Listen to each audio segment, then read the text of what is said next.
Hi hello friends, ಹೇಗಿದ್ದೀರಾ ಎಲ್ಲರೂ? Welcome to Tushu with mom YouTube channel.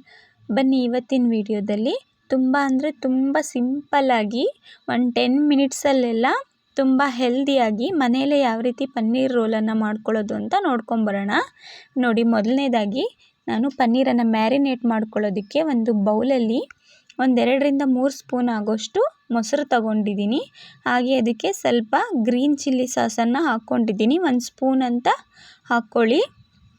ಹಾಗೆ 1 ಸ್ಪೂನ್ ಆಗೋಷ್ಟು ರೆಡ್ ಚಿಲ್ಲಿ ಪೌಡರನ್ನು ಹಾಕ್ಕೊಂಡಿದ್ದೀನಿ.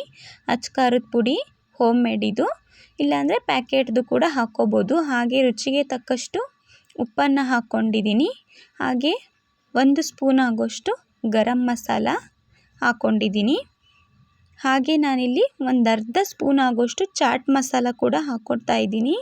ಹಾಗೆ ಪನ್ನೀರನ್ನು ಕ್ಯೂಬ್ಸ್ ಆಗಿ ಕಟ್ ಮಾಡಿಕೊಂಡು 200 ಗ್ರಾಮ್ಸ್ ಆಗೋಷ್ಟು ಪನ್ನೀರನ್ನು ಕ್ಯೂಬ್ಸ್ ಆಗಿ ಕಟ್ ಮಾಡಿಕೊಂಡು ಈ ರೀತಿ ನಾನು ಮ್ಯಾರಿನೇಟ್ ಮಾಡ್ಕೋತಾ ಇದ್ದೀನಿ. ನೋಡಿ, ಚೆನ್ನಾಗಿ ಮಿಕ್ಸ್ ಮಾಡಿಬಿಟ್ಟು ಇಟ್ಕೊಂಡಿದ್ದೀನಿ. ಇದನ್ನು ನೋಡಿದ್ರಲ್ಲ. ಈಗ ಇದಕ್ಕೆ ಒಗ್ಗರಣೆ ಹಾಕ್ಕೊಳ್ಳೋಣ.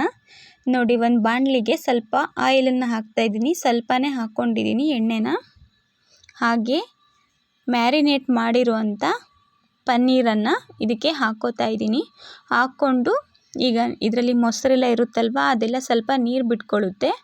ಅದೆಲ್ಲ ಚೆನ್ನಾಗಿ ಡ್ರೈ ಆಗೋವರೆಗೂ ನಾವು ಇದನ್ನು ಚೆನ್ನಾಗಿ ಫ್ರೈ ಮಾಡ್ಕೋಬೇಕಾಗುತ್ತೆ.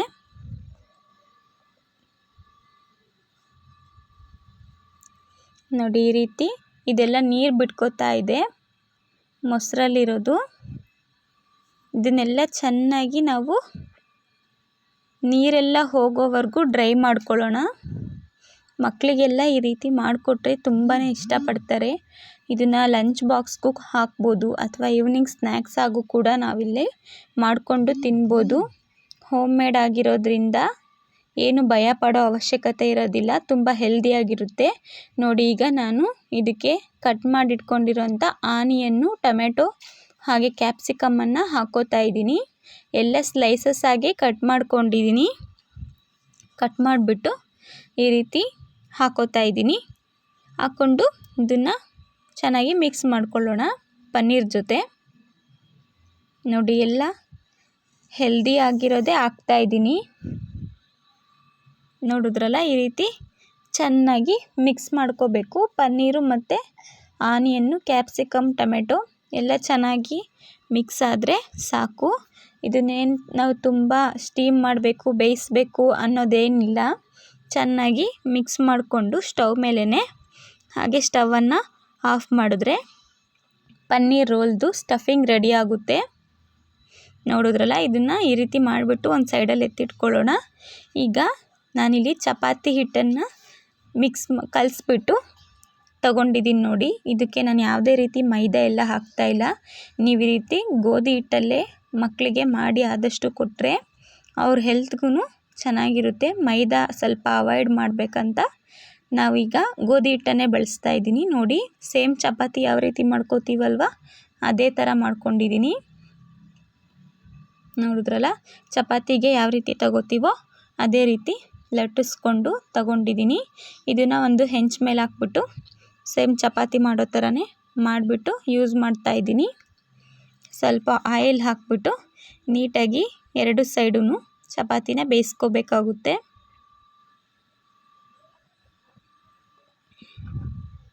ಹೋಟೆಲಲ್ಲೆಲ್ಲ ಮೈದಾ ಎಲ್ಲ ಹಾಕ್ಬಿಟ್ಟು ಮಾಡಿಕೊಡ್ತಾರೆ.